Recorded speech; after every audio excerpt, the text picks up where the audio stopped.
So here's the trap that most international buyers are falling into right now. You're watching the YouTube videos, you're scrolling on Instagram, you're doing all your research, and every agency is telling you the market is super hot right now, the leads are flooding in, and the properties are flying off the shelf. You start to feel like you're behind. You start to feel like you've missed the boat. But here's the thing that they're not telling you. They're not telling you that the market has fundamentally changed from 2025 to 2026. The frenzy that we saw in 2025 is over. Things are different now. Those agencies are not telling you that the buyer profile has shifted, that things are different. And what worked for buyers in 2025 is not necessarily working for buyers in 2026. In the next 20 minutes, we're going to take you through what actually happened in Q2 2026 and what it means for you, whether you're buying for investment or relocation. By the end of this episode, you'll know more about the Costa del Sol market than 90% of the content out there is telling you. Everything that we're about to share with you in the next 20 minutes comes from our experience of dealing with international clients every single day. Stick with us till the end. We're really going to be busting some myths about what is happening in 2026 compared to 2025. Before we dive in, actually, we need to make sure that we remind you, if you're enjoying our content and you're enjoying this podcast, make sure that you subscribe and ring that bell. We bring you this content free every single week. So it's really important that if you like it, that you tell the algorithm so that we know that we can keep bringing you more insightful, informative, educational content just like this one. Ring that bell. So let's jump to it. You open YouTube, you open Instagram, you open Facebook right now, and there's a lot of content out there around what's happening in the Costa del Sol real estate market. And a lot of the buyers that we're speaking to right now, they say to us, God, it feels like it's still a bit of a frenzy. It's very fast. It's go, go, go, go, go. What's your take on that, Warner? Is that the reality of what we're seeing with our clients on a daily basis and what's actually happening on the ground? I think it's a bit of a smokescreen, really. Everybody's out there and trading these beautiful villas and properties and everything else. And look, if you have a good property, I get excited about it because I know if I price this property correctly, I'm going to have a buyer. So key properties like Frontline, Beach and everything else, if they're priced correctly, there is buyers out there, no problem. The issue we're getting there is if the property isn't priced correctly, it doesn't matter where it is, the buyers are very educated in what they're buying. They've probably been waiting for properties to come in this area for so long that they know the price that they're willing to pay. Yeah, I think that is a very important point. So, look, the market is still very good, right? It's important to say that. And yes, if there's agencies out there saying we're so busy, things are really good like ourselves, yes, it is good.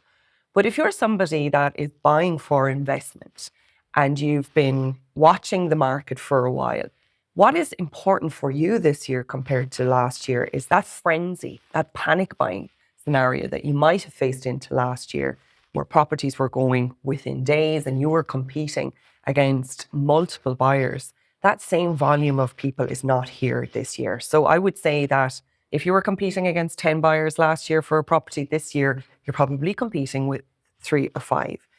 What that means is you have more leverage, you've got more negotiating power. So cash buyers are in a great position right now. If you're not in a chain of properties to sell, to buy, and you can move quickly, you are in a great position. Like, we sold a fantastic villa last week, 1.2 million price point.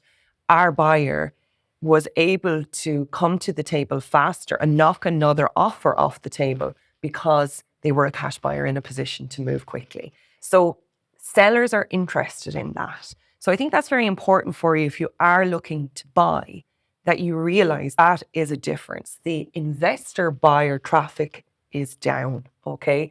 But the relocator traffic is up. So that tells us that we're in a different kind of compounding situation where the market has reached a level of maturity and it's stabilizing. And the frenzy of 2024 and 25, which everybody benefited from, especially if you were a real estate agent, that's gone. Okay, that is not there this year. And that's, to me, if somebody says to me, what's different, Sandra?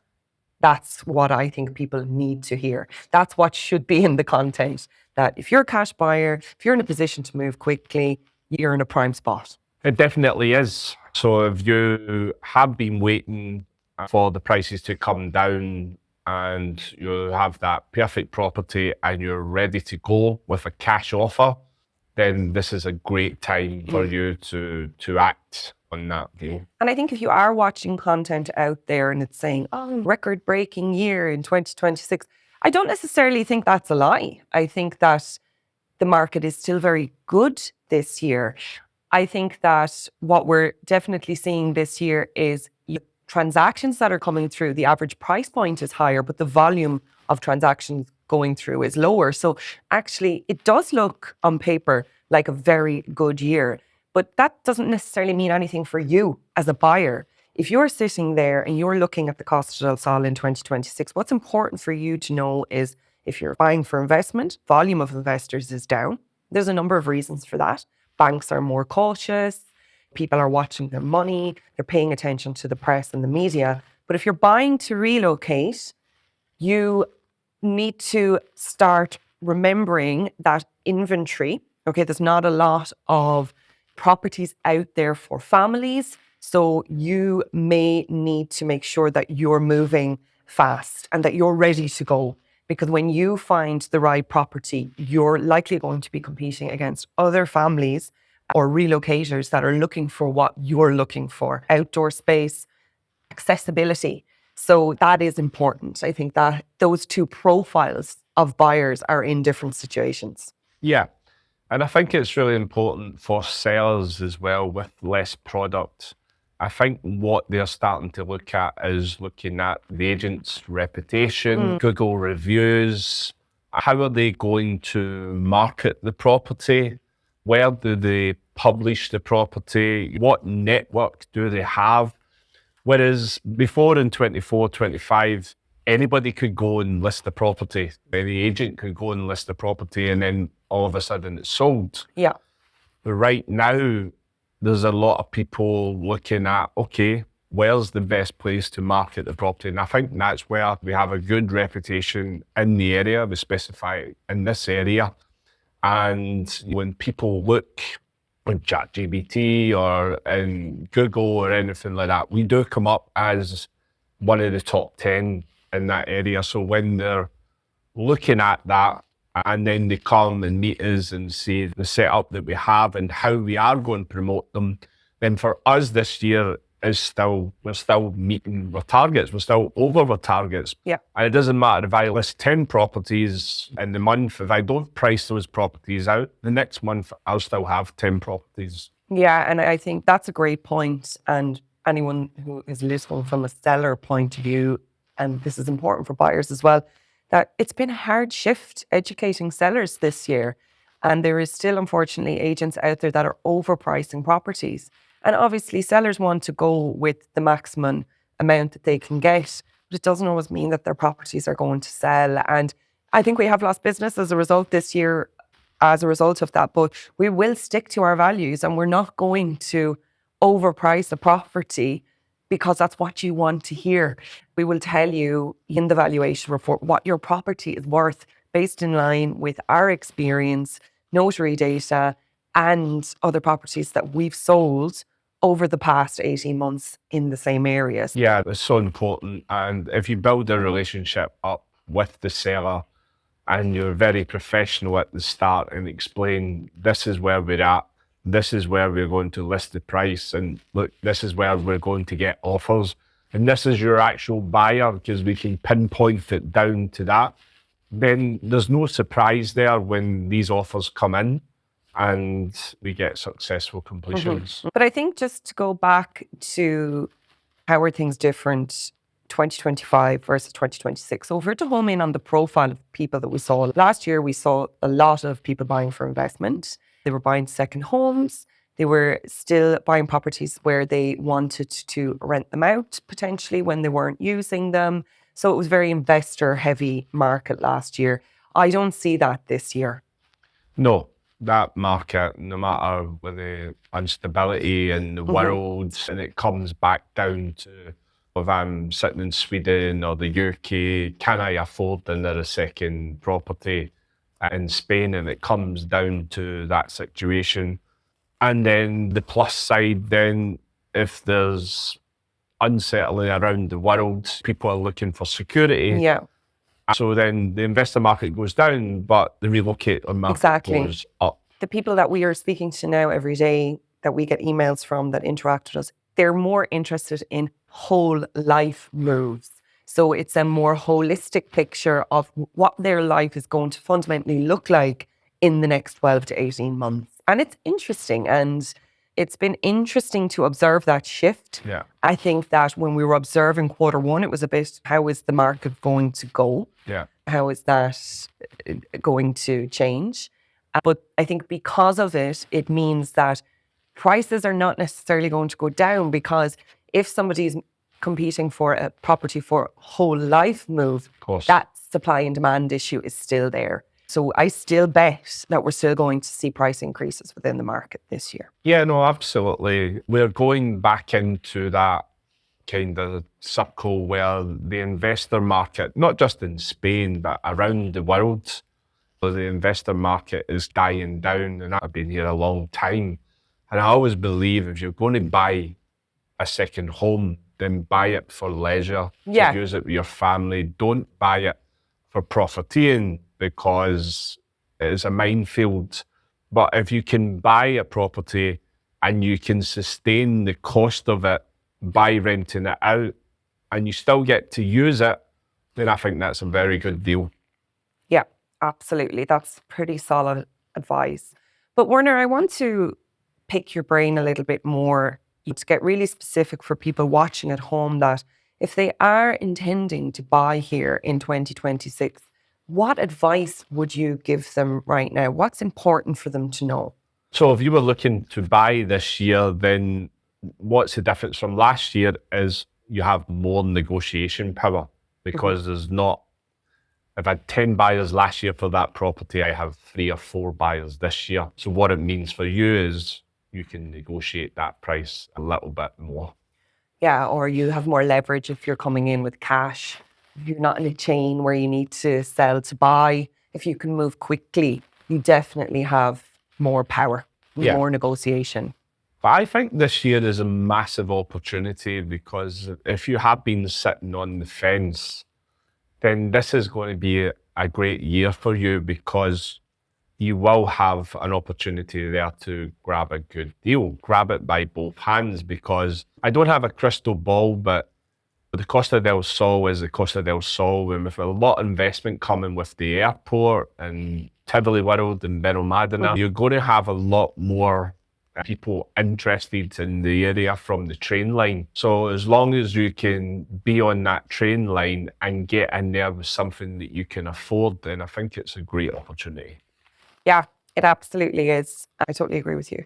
And I think that's really good advice. It's about you understanding that you have more room to negotiate right now, but also that you're going to be investing in an area that's buoyant, it's growing, and it's going through a phase of investment in itself. So it's important to note. I think that's really good advice. Anything else, Warner, that you feel is important for people at home to think about right now? Yeah, look, having a holiday home in the Costa del Sol is probably one of the best investments. I've seen thousands of buyers come over and buy a property and have that journey, use it with their families and everything else. The lifestyle that it gives you, and look, the prices of hotels are going up. Everything's going up. So at least if you have a property that you can have 2 or 3 weeks sunshine holidays and your family can enjoy it, then happy days. Yeah, absolutely. I think it's very important as well to just segment. So if you're at home watching and you're buying for investment, as Warner says, that you want a holiday home that you can use yourself and rent out when you're not using it. Potentially you're going to want a 1-bedroom, 2-bedroom apartment. You are not competing against the same volume of people as you were last year. So if you're in a position to move and act, you have leverage. Now, if you're a family or you're retiring, but you're coming for your whole life, you're buying a home that you're going to live in, what you potentially have to understand is there is other people out there that are looking for the profile of property that you're looking for. Okay, you likely want space. You likely want a decent view. You likely want to be close to amenities and facilities. I would absolutely say that right now we're seeing a shortage of 3-bedroom apartments in the market or 3-bedroom properties. So there's always going to be a lot of interest in those properties. So you're not necessarily the same as the investor. You need to be ready with your research, be ready to move, have gone through all your steps with your agent. It might take you a little bit longer to find that property because you may have been pipped to the post a few times. It's important that you find an agent who's going to commit to you for the long haul, because this may take a little bit of time. You might be working with your agent for months. On average, we work with our clients relocating over a period of 10 to 12 months. And if you don't find an agent who's committed to working with you through the long haul, they're going to run out of steam, they're going to run out of patience. So make sure you're picking the right partner to go on this journey with you. I think that's important as well. Yeah, massively. If you're looking to relocate to Spain, you're probably sitting in your own country looking at property portals, trying to contact agents. It is a minefield. We have built a platform where when you come into our family or our world, we will hold you by the hand. And as I said, if this is your area, I know all the good agents, I know all the properties that's coming up. We can look at it and study it and then make sure that when that property does come up, that your name is on that. It's so important. And as Sandra said, we've worked with people for 3, 6, 9, no matter how long it takes, it's all about finding that perfect property for you. 100%. Couldn't have said it better myself, Warner. So look, if you're sitting at home watching or you're listening and you feel like, I need to actually speak to a human about this, we do offer a select number of complimentary discovery calls each month where you can basically pick a slot to have a discussion with either Warner, myself, or Jacqueline to talk about where you're at in your life and where you want to go. And we will support you with those early stages, or even if you are a little bit more progressed on and you want to figure out, am I on the right track? These calls could also be a great option for you. So we'll pop the link into the show notes. So feel free to take a look at that. It's a great way for figuring out, are we right for you? Is the Costa del Sol right for you? And is your plan right for you? Absolutely. Great. Yeah. So to recap, 2026, different to 2025. If you're watching content and agents and agencies are telling you, wow, bumper year, it's completely busier than last year. I'm not saying they're lying, they're probably not, but what they're leaving out is that the market has shifted. And if you're watching the market in 2026, there is some key differences that you need to pay attention to, whether you're buying for investment or whether you're buying for relocation. So we hope that we've answered some of those key fundamental differences for you in today's episode. I hope you've enjoyed it. Remember and subscribe, and I look forward to seeing you on the next episode. Thank you, and bye for now. See you soon. Adios.